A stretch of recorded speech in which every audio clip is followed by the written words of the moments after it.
এক ইলাহ, যিনি ছাড়া কোনো ইলাহ নাই, তিনি হচ্ছেন রহমান। তিনি কি? রহমান। তিনি হচ্ছেন রহিম। তিনি তোমাদের সব কিছুর ব্যবস্থা করে দিয়ে থাকেন, কোনো জিনিস তোমাদেরকে বঞ্চিত করেন না। এই রহমান এমন রহমান যিনি তোমাদের সমস্ত নিয়ামত পূর্ণ করেন। আর রহমান এমন রহমান যে শুধু আপন আপন লোক দেখে তালাশ করে করে দেয় না, সকলকে দেয়। যারা নামাজ পড়ে তাদের দালান কোটা বেশি হয়, যারা তাহাজ্জুদ পড়ে তাদের ব্যাংকে টাকার অভাব নাই, যারা হজ করে যাকাত দেয় তারা টাকার জ্বালায়, পয়সা কড়ির জ্বালায় অস্থির। এরকম নাকি? না, বরং নামাজ রোজা হজ যাকাত যারা করে বেশি খাঁটি মুসলমান, তাদের অভাব অভিযোগ আরো বেশি। যাদের কাছে নামাজ নাই, রোজা নাই, আল্লাহ পরকালের চিন্তা নাই, তাদের টাকা পয়সা, সোনা দানা, জায়গা জমিন, সৌন্দর্য, সুখ আর আরো অনেক বেশি। বরং এদের কম। আপন লোকের চাইতে শত্রুকে বরং আল্লাহ পাক বেশি দেন। আপন লোক মানে যারা দিনদার, ইমানদার, পরহেজগার, নামাজি, এরা বরং কম পায়, ওরা বরং বেশি পায়। এমন কেউ নাই পৃথিবীতে শত্রুকে ডেকে বলবে আয় তোরেও দেই, কেউ নাই, একমাত্র আল্লাহ রব্বুল আলামিন যিনি সকলকে দেন। এই পৃথিবীর কোনো মূল্য আল্লাহ রব্বুল আলামিনের কাছে নাই, একটা মশার দানার তুল্য মূল্য নাই। সেজন্য আল্লাহ পাক সকলকে নিয়ামত দেন, সকলকে ব্যবস্থা করেন।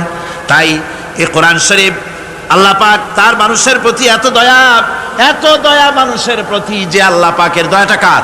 জোরে চিল্লায় এখন, দয়াটা কার? এত দয়া যে আল্লাহ পাকের মানুষের প্রতি রাস্তা চলার জন্য রাস্তা তৈরি করে দিলেন।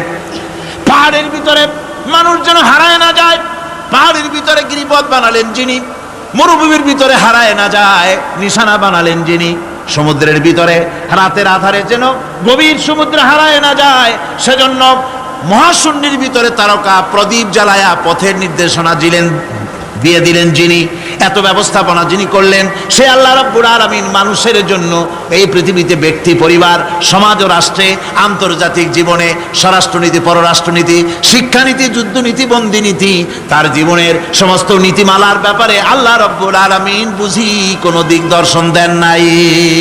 দিয়েছেন কিনা? সুতরাং রহমানের দাবি হচ্ছে, আল্লাহর রহমানিয়তের দাবি হচ্ছে বান্দার জন্য কোরআন শিক্ষা দেওয়া। যত শিক্ষা আল্লাহ দিয়েছেন, যত দয়া আল্লাহ বান্দাকে করেছেন, সবচাইতে বড় দয়া কোরআন শিক্ষা দেওয়া। জোরে কান সুবহানাল্লাহ। যত দয়া, যত নিয়ামত, যত রহমত আল্লাহ বান্দাকে করেছেন, তার মধ্যে শ্রেষ্ঠ রহমত, শ্রেষ্ঠ দয়া, শ্রেষ্ঠ করুণা মানুষের জন্য, আল্লাহর এই পৃথিবীর মানুষের জন্য সবচাইতে শ্রেষ্ঠ দয়া কি? জোরে বলেন কি? কোরআনের শিক্ষাই হচ্ছে আল্লাহ পাকের এই মানুষের জন্য সর্বশ্রেষ্ঠ দয়া।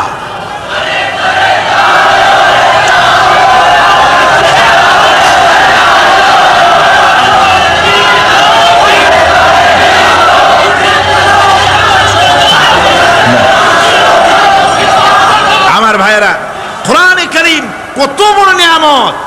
আর রহমানু আল্লামাল কোরআন। এতক্ষণ যেই রহমানের দয়ার কথা বললাম, সেই রহমান কোরআন শিখাইছেন। সুবহানাল্লাহ। কি শিখাইছেন? কোরআন। সেই কোরআন তিনি কি শিখালেন? কোরআনের শিক্ষা কি? কোরআন আমাদের কি দিল? আল্লাহ কি শিখালেন? সেই ব্যাপারে কথা হবে আগামীকাল ইনশাআল্লাহ। সবাই বলেন ইনশাআল্লাহ। দাঁড়ানো ভাইরা বসেন, দাঁড়ানো ভাইরা সবাই বসেন, মোনাজাতে অংশগ্রহণ করেন। মোনাজাত করা জরুরি, কেউ দাঁড়িয়ে থাকবেন না, সবাই বসেন, মোনাজাতে অংশগ্রহণ করুন, মোনাজাত করুন। দাঁড়ানো ভাইরা বসুন, কেউ দাঁড়িয়ে থাকবেন না। আমি আজকে আর লম্বা কথা বলবো না, যেহেতু আমি পরিশ্রান্ত হয়ে এসেছি। আগামীকাল ইনশাআল্লাহ এর থেকেও আগে শুরু করবো। আজকে যেমন দেরিতে শুরু হয়েছে, এরকম আগামীকাল দেরিতে শুরু হবে না ইনশাআল্লাহ। আরো আগে শুরু করব, যাতে করে আমি আপনাদের সামনে কথাগুলি সুন্দর করে বুঝাতে পারি। সবাই বলেন আমিন।